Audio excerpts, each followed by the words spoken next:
এই গেটের মধ্যে সব বাসগুলো ঢুকছে, আমাদেরও মনে হয় এখানেই ঢুকতে হবে। এইমাত্র ছাড়লো আর লঞ্চ একদিকে হেলে গেছে। মকর সংক্রান্তি 15ই জানুয়ারি 2024-এ ছিল, আর আমরা গঙ্গাসাগরের পুণ্য স্নানের উদ্দেশ্যে যাত্রা শুরু করেছিলাম 14ই জানুয়ারি 2024 সন্ধ্যা 6:26। তো বন্ধুরা, সব তীর্থ বারবার, গঙ্গাসাগর একবার। আর আজকে আমি চলেছি গঙ্গাসাগরের উদ্দেশ্যে।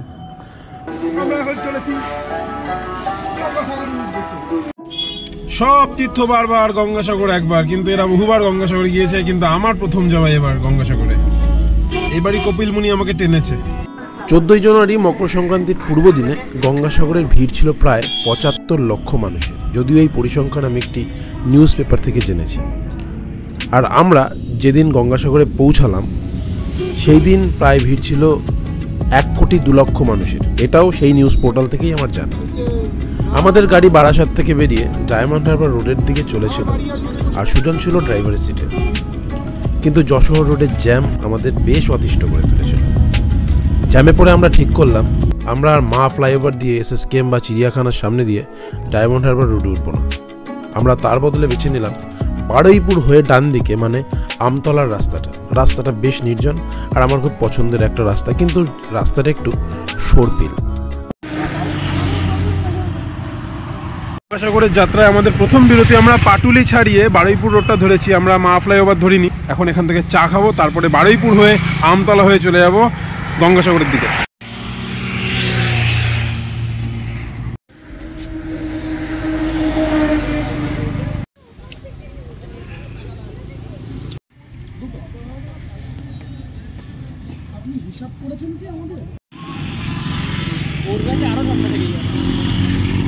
নির্জন ভালো রাস্তা, 20 কিলোমিটার বেশি হলেও সেই রাস্তাতেই যাওয়া ভালো। এটা হচ্ছে ডায়মন্ড হারবার রোড। এই রাস্তা ধরে চলে যাওয়া যায় বকখালি, কিন্তু আমরা বকখালি অবধি যাবো না। আমরা তার আগের থেকে কাকদ্বীপের থেকে ডান দিক হয়ে লট নম্বর 8-এর দিকে চলে যাবো। আমার একটা খুব গল্প মনে পড়ে, আমি কি বলবো গল্পটা?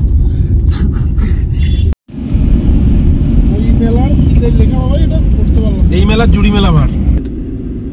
ডায়মন্ড হারবার রোডে উঠে আমাদের গাড়ি কুয়াশার বুক চিরে ছুটে চলল গঙ্গাসাগরের উদ্দেশ্যে। রাস্তার দুই ধারে নজর আসলো প্রশাসনের তরফে তৈরি করা পুণ্যার্থীদের গাড়ি রাখার জন্য বিঘের পর বিঘে মাঠের ব্যবস্থা, সাথে থাকার জন্য অস্থায়ী নিবাস এবং শৌচকর্মের জন্য অস্থায়ী শৌচালয়। দেখতে দেখতে আমরা চলে এসেছি ডায়মন্ড হারবারে। রাত্রি যখন 10:30 আমাদের গাড়ি ডায়মন্ড হারবার পৌঁছালো। ডান পাশেই বিশাল হুগলি নদী, যদিও তখন সেটা কুয়াশার মোড়কে ঢাকা। একটু দূরে গেলেই ডায়মন্ড হারবারের বিখ্যাত একটা হোটেল রয়েছে, মানে যে থাকার হোটেল, হোটেল সাগরিকা। নামটা শুনলে খুব বিখ্যাত একটা হোটেল, কিন্তু দেখছি না কোনো খাবারের দোকান খোলা। মিষ্টির দোকান, মিষ্টি লুবি। I love Diamond Harbour. এটা হলো ট্রেডিশন মানুষের। যাক, এখানে রুটি পাওয়া যায় কিনা, আমি রুটি খাবো। যার নাম হচ্ছে কেল্লের মোড়।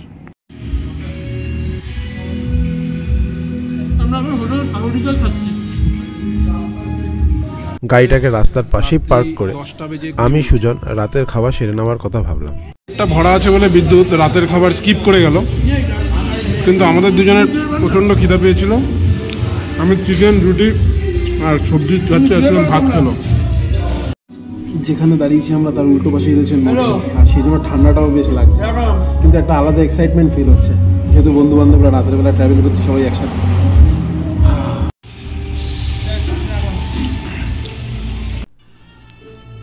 বিদ্যুৎ খেলো না, কারণ বিদ্যুতের বিকালের পিকনিকের খাওয়া তখনও হজম হয়নি, তার পেট তখনও আইঢাই করছিল। ডায়মন্ড হারবার রাস্তা পুরো ফাঁকা, আর ওই যে ব্লিঙ্ক করছে যে গাড়িটা, ওটা আমাদের গাড়ি। আবার যাত্রা শুরু করা যাক। এই তো দেখা যাচ্ছে, যাত্রা শুরু করা যাক তাহলে। আবার সুজন, চলো স্টার্ট। আমাদের গাড়ি পুনরায় যাত্রা শুরু করলো হারউড পয়েন্টের উদ্দেশ্যে। রাস্তার কুয়াশা তখন আরও বেড়ে গেল, কিন্তু নিশ্চিন্তিপুরের আগে আমাদের গাড়ি আটকে দিল প্রশাসন। আমাদের গাড়ি এখানে আটকে দিয়েছিল, কেননা এই জায়গাটাতে প্রায় 4,500 গাড়ি দাঁড়িয়ে রয়েছে। 4,500 গাড়ি আগে পাস হবে, তারপরে আমাদের গাড়ি ছাড়বে, না হলে রাস্তা জ্যাম হয়ে যাওয়ার সম্ভাবনা ছিল। কিন্তু একটা জিনিস, ওখান থেকে যে ফাঁকা গাড়িগুলো সেগুলো ছেড়ে দিচ্ছিল। আমি আর বিদ্যুৎ তৎক্ষণাৎ গাড়ি থেকে নেমে এগিয়ে যেতে লাগলাম অন্ধকারের দিকে। আর পিছনে ঘুরে দেখলাম সুজন গাড়ি নিয়ে সেই 4500 গাড়ির আগে বেরিয়ে গেছে। রাত তখন 11:18।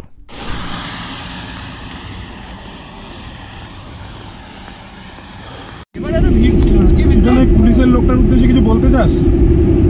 পুলিশের লোকটা আমাদের মনে হচ্ছে এবার গঙ্গাসাগর যা হবে সেইটাই মনে হয়, সেই সংকেতটাই দিয়ে দিল পুলিশের লোকটা। মানে 4500 পিছনে গাড়ির পিছনে দাঁড়িয়ে থাকে, জানি না সামনে কি হবে। দেবদূত হয়ে এলো। দেবদূত হয়ে এসে আমাদের বললো যে তোমরা ফাঁকা গাড়ি নিয়ে একজন এগিয়ে যাও আর বাকি গাড়ির লোকজন নেমে চলে যাও। আমরা সেটাই করলাম আর আমরা বেরিয়ে গেলাম। আমাদের পিছনে এখনো 4500 গাড়ি রয়েছে। 4500 গাড়ি, মানে বুঝতে পারছো তোমরা? সেই সিচুয়েশনের মধ্যে পড়েছিলাম, আবার সেরকমভাবে বেরিয়ে এলাম। আর পিছন থেকে বাসগুলোকে ছাড়ছে। খানিক এগিয়েই চোখে পড়ল আবার সেরকম বাসের ভিড়। পুরনো পন্থা অবলম্বন করে আবার আমাদের যাত্রা শুরু। চলো আবার যাত্রা শুরু।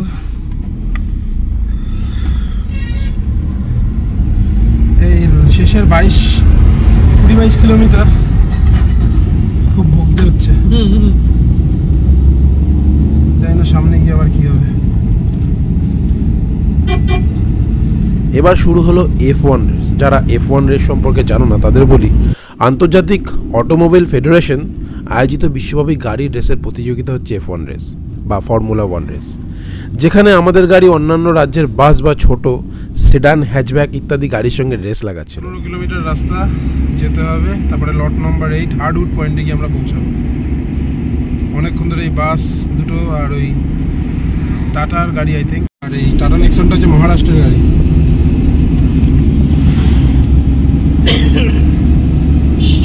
ডান দিকে যেতে হবে আমাদের, আর আশা করি এখানে কোনো প্রবলেম হবে না।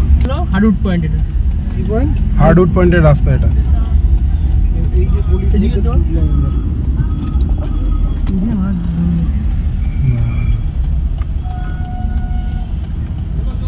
ধরলে পায়ে ড্রাইভ দিই, কাকা চলে আইছে আর ধরেন না, এরকম করে যাবি। এখান থেকে অনেকটা রাস্তা না না, এখানে যে গাড়ি বাদিকে পার্কিং হবে। রাজহংসের পিছন পিছন আমরা অনেক দূর চলে এলাম। এখানে জনসমাগম দেখো বন্ধুরা, তো বাংলার কোনো লোকই নেই, তো সব বাইরের ইউপির লোকজন সব।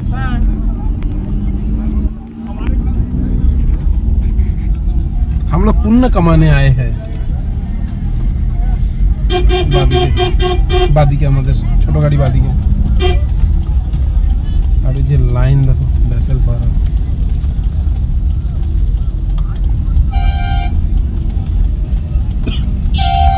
সুজন আবার সেটেলমেন্ট করবে এলাকার ছেলেদের আছে। এখানে দাঁড়িয়ে আছে হাজার হাজার গাড়ি, আর হাজার হাজার গাড়িতে লক্ষ লক্ষ দর্শনার্থী, পুণ্যার্থী, আর তাদের জন্য এখানে শৌচালয়ের ব্যবস্থা করা হয়েছে।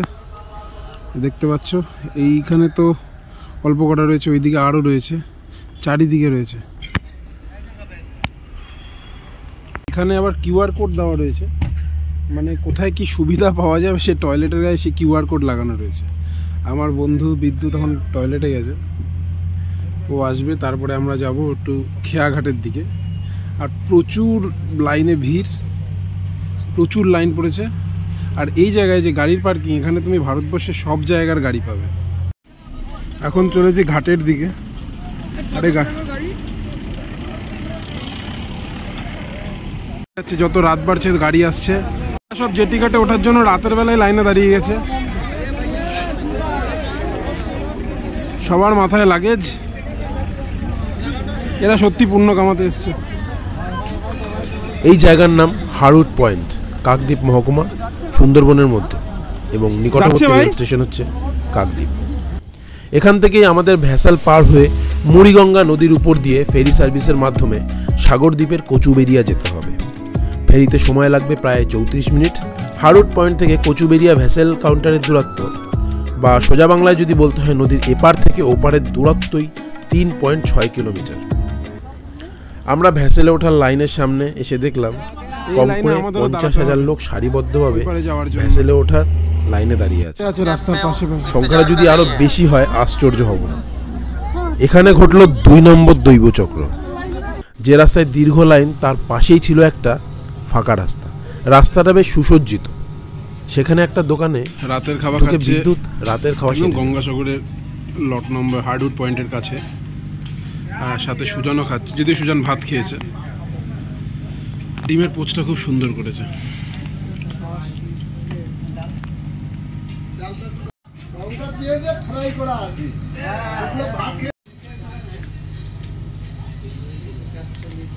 আমার মাথায় তখন চলছে এই রাস্তা শেষে কি আছে সেটা দেখে আসি একবার। বিদ্যুৎ সুজনকে চায়ের দোকানে দাঁড়াতে বলে আমি একটু এগিয়ে যাই।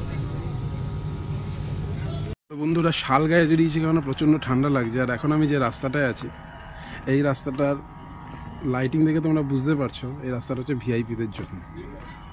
If you have VIP access then you can go from here. এগিয়ে গিয়ে একদম নদীর পাড়ে চলে আসি। সেখানে গিয়ে একটা বিরাট গেট আমার চোখে পড়ে। পিছন পিছন ওরাও চলে আসে। অন্য পাশেই ছিল সেই লাইনটির মাথা। এইখান থেকেই একদম জেটিঘাটে লোকজন চলে যাচ্ছে। খানিক দাঁড়িয়ে দেখলাম ওই লাইনটি ছেড়ে দিল, আর আমরা সাইড থেকে সেই লাইনের প্রথমের দিকেই ঢুকে চলে গেলাম ভেসেলঘাটের সামনে। কিছু করার ছিল না, কারণ লক্ষ লক্ষ লোকের সাথে পাল্লা দিতে গেলে এইটুকু পন্থা তো অবলম্বন করা ছাড়া উপায় নেই যে আমাদের ভক্তির থেকেও ভ্রমণের জন্য আমাদের এই যাত্রাটা। এখন লাইনে দাঁড়িয়ে আছি, দীর্ঘ 10 ঘন্টা লাইনে দাঁড়াতে থাকার পরেই আমরা ঢুকলাম। আর 1 লক্ষ লোকের পিছনে যদি দাঁড়িয়ে থাকতে হয় তাহলে সেই ভ্রমণের ইচ্ছেটা হয়তো অন্যদিকে ঘুরে যেত। এই পুণ্য স্নানের দিন হয়তো গঙ্গাসাগর যাওয়া হতো না। ভেসেল অত্যাধিক পরিমাণে লোক উঠল। বিদ্যুৎ আর আমার ভয়ের বেশ উদ্রেক ঘটল। লঞ্চ ধীরে ধীরে ধীরে ধীরে ওভারলোড হতে লাগলো। এখনো লোক তুলে যাচ্ছে, জানি না কি হবে, এখনো লোক তুলে যাচ্ছে। আর বিদ্যুৎ তখন একটা মারাত্মক কথা বলেছিল, এটা হয়তো আমাদের শেষ ভিডিও হতে পারে। লঞ্চে যে পরিমাণ লোক উঠেছে, তাতে করে লঞ্চ ওই পারে পৌঁছবে কিনা সেটা নিয়ে বড় সন্দেহ আছে। এটা আমাদের শেষ ভিডিও হতে পারে, এটা ভাইরালও হয়ে যেতে পারে। লঞ্চ এইমাত্র ছাড়লো আর লঞ্চ একদিকে হেলে গেছে। আর কি বিপজ্জনকভাবে আমরা চলেছি সাগরের উদ্দেশ্যে, সেটা ভাবতেই ভয় লাগবে। যাই হোক, আমাদের ভেসেল ছেড়ে দিল। বড় বড় WBSCTCL এর হাই ভোল্টেজ টাওয়ারের গায়ে বৈদ্যুতিক আলোক ব্যবস্থা করে নদীর বুকে পথ নির্দেশিকার ব্যবস্থা করা হয়েছিল। কারণ এই কুয়াশায় কোন পথে ফেরি যাবে সেটা হয়তো ফেরির দিক খুঁজে পেত না। তাই জন্য নদীর সৌন্দর্য এর ফলে বৃদ্ধিও হয়েছিল, সাথে পথ নির্দেশিকাও হচ্ছিল। শত শত যাত্রীর মুখে তখন আনন্দ, কারণ এই সকাল 11টা থেকে লাইনে দাঁড়িয়ে এই ভেসেলের প্রত্যেকেই রাত্রি 2:52-তে নদী পার হচ্ছিল। আর রাত্রি যখন 3:20 তখন আমাদের ফেরি ঘাটে এসে ভিড়ল। একে একে সকলে নেমে পড়ল। এবার চলেছি কচুবেড়িয়া বাস স্ট্যান্ডের দিকে।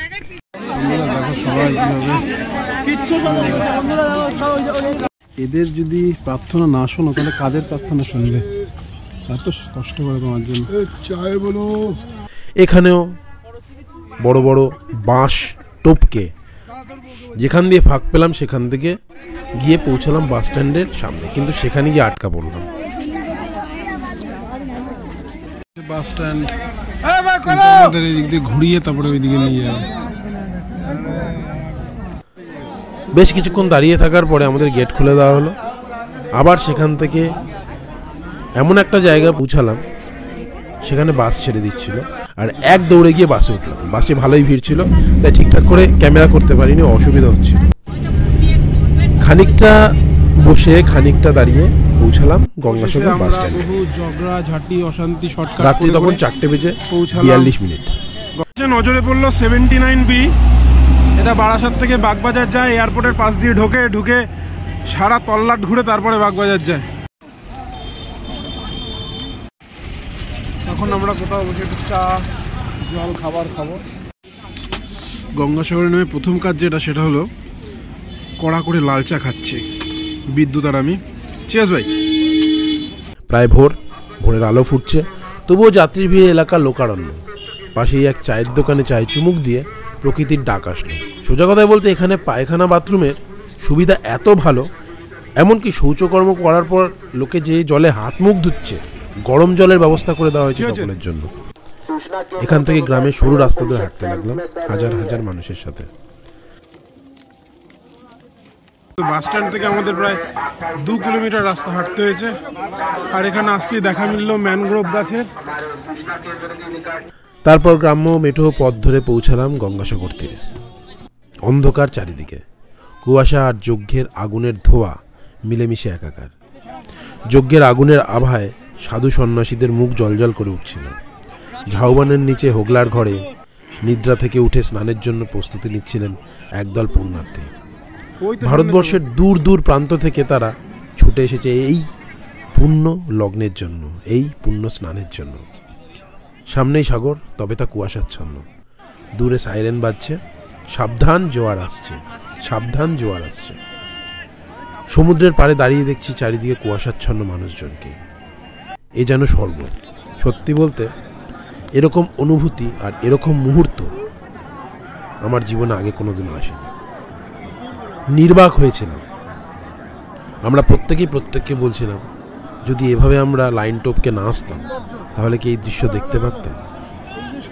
এখন 5:30 বাজে, এক অন্যরকম লাগছে, কেননা সারা রাত্রির ঘুম নেই চোখে। এখন মনে হচ্ছে এই বালির তটেই আমি শুয়ে পড়তে পারি, আমাকে একটা প্লাস্টিক দিয়ে। আর হালকা হালকা হাওয়া দিচ্ছে, চারিদিকে কুয়াশাচ্ছন্ন, আর একটা ধোয়ার গন্ধ আসছে, অপূর্ব একটা গন্ধ। এই দৃশ্য দিনের বেলা আসলেও যেমন দেখা যাবে না, আবার বেশি রাতে আসলেও দেখা যাবে। এই দৃশ্য দেখার জন্য এই শীতকালে এরকম ভোরবেলায় আসতে হবে। আর এরকম মানে আমাদের যে টাইমিংগুলো হয়েছে সেগুলো পারফেক্ট হয়েছে বলে আমরা এখানে আসতে পেরেছি এরকম অ্যাটমসফিয়ারে, এই সময়, এই অ্যাটমসফিয়ার, এই অ্যাম্বিয়েন্সে। এই চিরিংবাজি না করলে আমরা আসতে পারতাম। আমরা 9টার সময়, পূর্ণ হয়নি আমাদের, 9টার সময় আসতাম। জয় মা, জয় মা।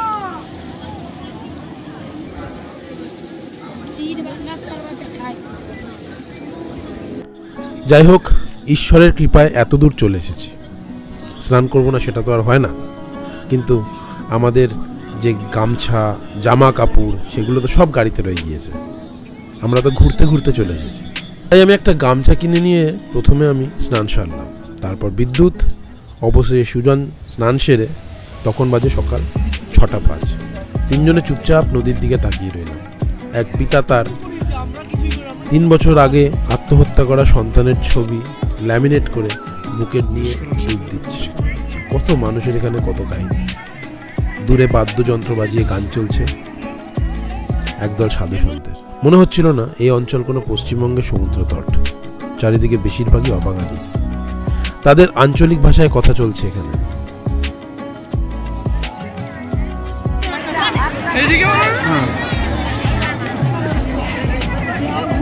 সাগরের একটা, এটা সম্ভবত হোগলা পাতা দিয়ে বা গোল পাতা দিয়ে বানানো ঘর। সেই ঘরে বসে সুজন আমি বিশ্রাম নিচ্ছি। স্নান সেরে আমরা পৌঁছালাম এক হোগলা পাতার ঘরে। সেখানে অনেকক্ষণ বিশ্রাম নেবার পরে ঘুমানোর চেষ্টা করেও সফল হলাম না। বিদ্যুৎ, চুপচাপ ওঠ, চুপচাপ ওঠ, চুপচাপ ওঠ। ওই যে খুলে গেল। হ্যাঁ, জলের মধ্যে ফেলে দাও, জলের মধ্যে। আমরা সেই ঘরের থেকে বেরিয়ে এখন আবার সি বিচের দিকে যাচ্ছি। এখন দিনের আলো ফুটেছে, আর ভিড় যেমন তার থেকে আরো বেশি ভিড় হয়েছে, কিন্তু সমুদ্রটা এখন বেশ ভিজিবল।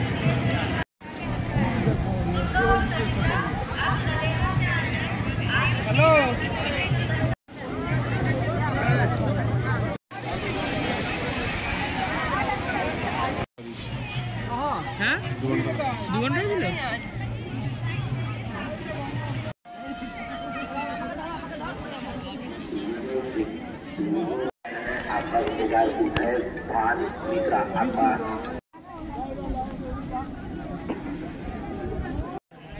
ক্যানিং ফলে বিল্ডিং সেট শুরু হয়ে 2 নম্বর বিল্ডিং সেটে প্রদর্শনী রয়েছে, তাকে সাগর অস্ত্রে নিয়ে যেতে হবে। তারপর পৌঁছালাম পেটাই পরোটার দোকানে। অসাধারণ জঘন্য তরকারি মুডটাকে আরও খারাপ করে দিল। ঠিক করলাম ফিরে যাব। এটা গঙ্গাসাগরের WBSCDCL এর কন্ট্রোল রুম। দেখে না মনে হচ্ছে চার্চ, না মনে হচ্ছে পুজোর প্যান্ডেল, কি বানিয়েছে কে জানে, সর্বনাশ করেছে। হাঁটতে হাঁটতে বাস স্ট্যান্ডে পৌঁছালাম। এসে দেখলাম প্রায় 50,000 লোক লাইনে দাঁড়ানো। তাই আর দেরি না করে রাস্তা দিয়ে হাঁটতে হাঁটতে একটা টাটা ম্যাজিকের পিছনে লাফিয়ে উঠে আমরা তিনজনে দাঁড়িয়ে দাঁড়িয়ে 25 কিলোমিটার চলে এলাম বাস স্ট্যান্ডের দিকে। খেয়াঘাটে পৌঁছে আবার যখন লাইনে দাঁড়ালাম খেয়ায়, তখন আমরা প্রায় কয়েক লক্ষ লোকের পিছনে। মাঠে যাচ্ছে, মনে হচ্ছে সব মাঠের মধ্যে ঢুকে গেছে।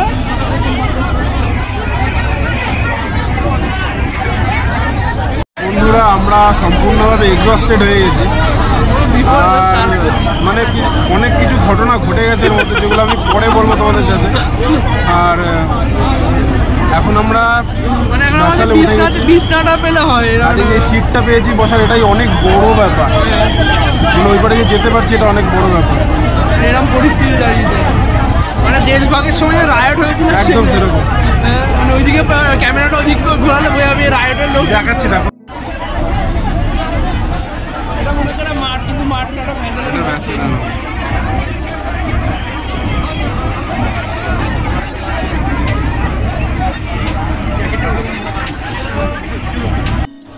এখানে এসে সম্পূর্ণ হাল ছেড়ে দিয়েছি এবং 1 ঘন্টা লাইনে দাঁড়িয়ে থাকার পর যখন কোমর আর পা দিচ্ছিল না, তখন আমরা তিনজনেই লাইন থেকে বেরিয়ে গিয়ে একটা খাবারের দোকানে দুপুরের খাবারটা খেলাম।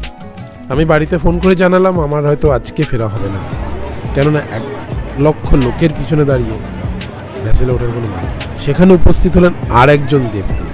এটা ছিল আমাদের কাছে একটা অন্তিম আশ্চর্য। সে মানুষটিও আমাদের একটা রাস্তা দেখিয়ে দিল।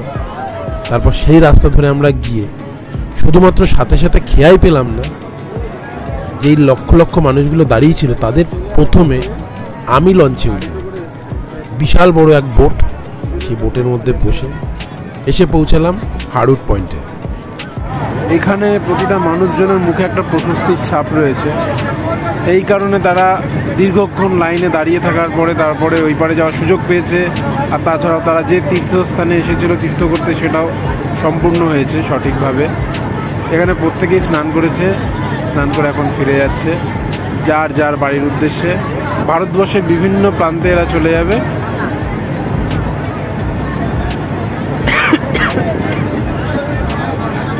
আবার পরের বছরের জন্য এদের দীর্ঘ অপেক্ষা।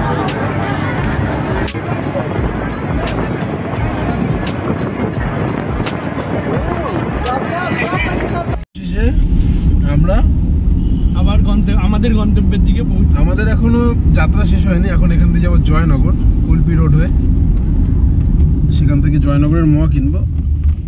জয়নগরের মোয়া হয়তো কিনবো না, কিনবো বহরুর মোয়া।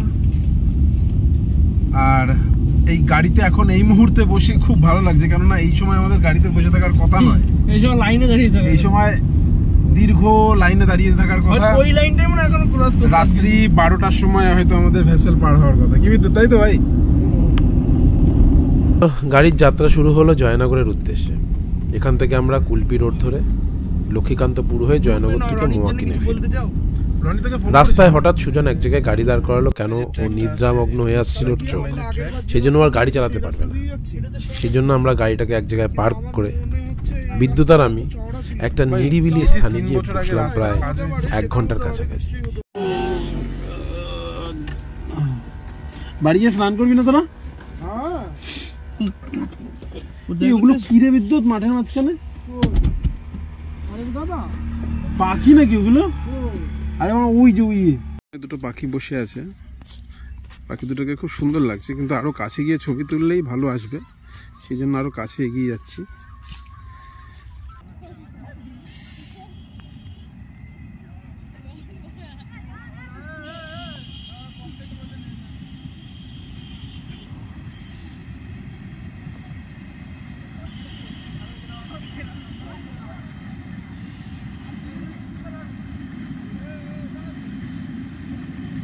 তো এই নির্জন জায়গাটাতে বসে বিদ্যুৎ আর আমি বেশ খানিকটা সময় কাটালাম। আর ওইদিকে সুজন এখনও ঘুমাচ্ছে, এবার ডেকে তুলবো, কেননা 5টা বেজে গেছে। আমরা প্রায় 40 মিনিট এখানে বসলাম।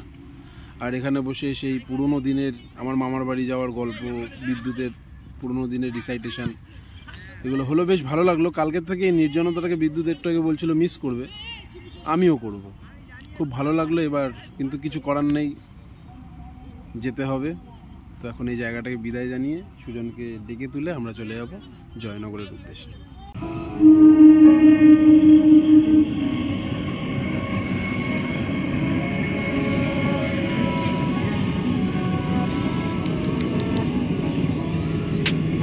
তারপর আবার ক্লান্ত পরিশ্রান্ত আমরা জয়নগরে পৌঁছে বহরু থেকে মোয়া কিনলাম। যেই মোয়ালার সাথে আমাদের পরিচিত অনেক পুরনো, কিন্তু উনি এবার আমাদের ঠকানোর চেষ্টা করলেন। তাই আমরা ঠিক করলাম আর ওনার কাছ থেকে কোনোদিনও মোয়া কিনব না। যাই হোক, এভাবেই আমরা ধীরে ধীরে বাড়ির উদ্দেশ্যে এলাম। আর আসার পরে এই ভিডিওটা বানানোর সময় আমি বুঝতে পারছি সত্যি সব তীর্থ বারবার গঙ্গাসাগরে।